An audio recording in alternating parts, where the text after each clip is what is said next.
Mr. Kurt Russell, thank you very much for speaking with me today. Oh, it's nice to be here. Congratulations to the film. Hateful Eight marks the second time you've worked with Quentin Tarantino. What's the Tarantino experience like? I mean, can you compare him with any other filmmaker you've worked with before? Yeah, very much so. He's a very conscientious guy. He doesn't do anything gratuitously. He tries to spend his money auspiciously, and he is very aware of what it is he's trying to achieve, and he keeps his nose to the grindstone. In the process of that, he doesn't miss 1 minute of possible fun. Okay. And he does things very differently from other directors in the way that he has that fun. He just luxuriates in the fact that he gets to do what he loves to do. Yep. Having said that, it's a day full of paying attention, a day that can be long.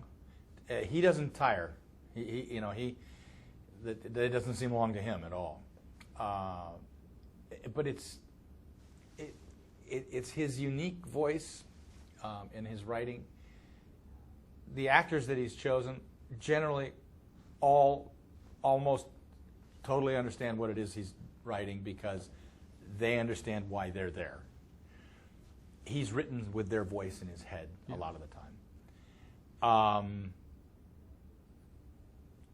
And he's relentless in the most positive way. He just loves to have a great time going after what he wants until he gets it.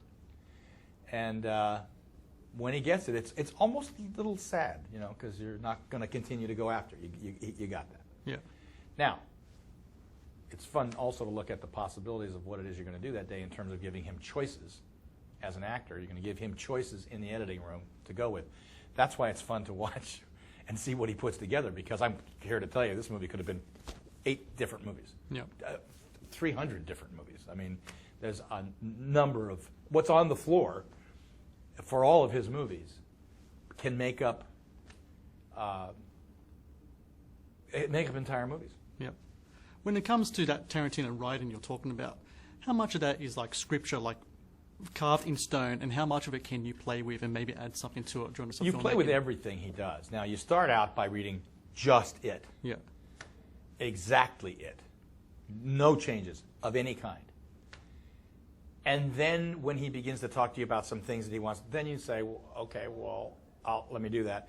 And then in doing that, if you colloquialize something within the character's voice, he'll very much accept that.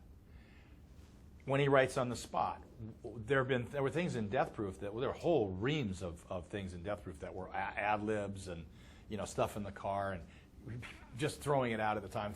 And you go home and write down 5, 6 different things, anything to bring to the set.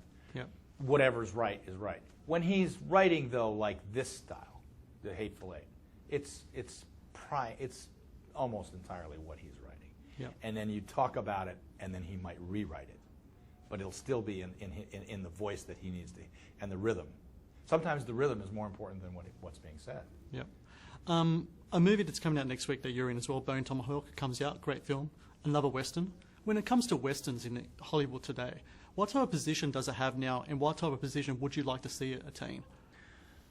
I'm really proud of the fact that in my life,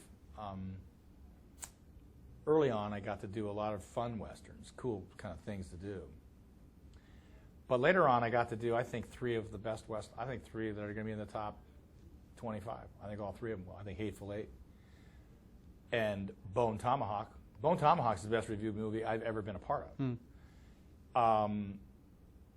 Tombstone is already on the top 25 list. It was number 7.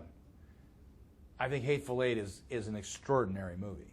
I think the more you see Hateful Eight, it's going to be one of his movies that the people go, oh, wait a minute, I got it, but I didn't really get it. Now that I see it, I know the story. This is really quite special. This writing is fantastic. This story that he's telling, the way he's telling it, he was absolutely in his prime. This is pretty tough. In his filmography, I think that this one's going to really stand tall. To throw Bone Tomahawk into that at this time, I really like Bone Tomahawk. I mean, as a viewer, I was really proud be a big part of getting that done, and then a big part of getting it done the way it was done, because it's got some things in it that you've never seen that before, and it's very different in that regard. To have done that, to be, that would be that's something that I'm proud of. I'm proud of the fact that I got to be a part of those things, and in some of them be a big part of them. Well, Mr. Russell, thank you very much for your time, and congratulations again with the film. Thank you. Appreciate it.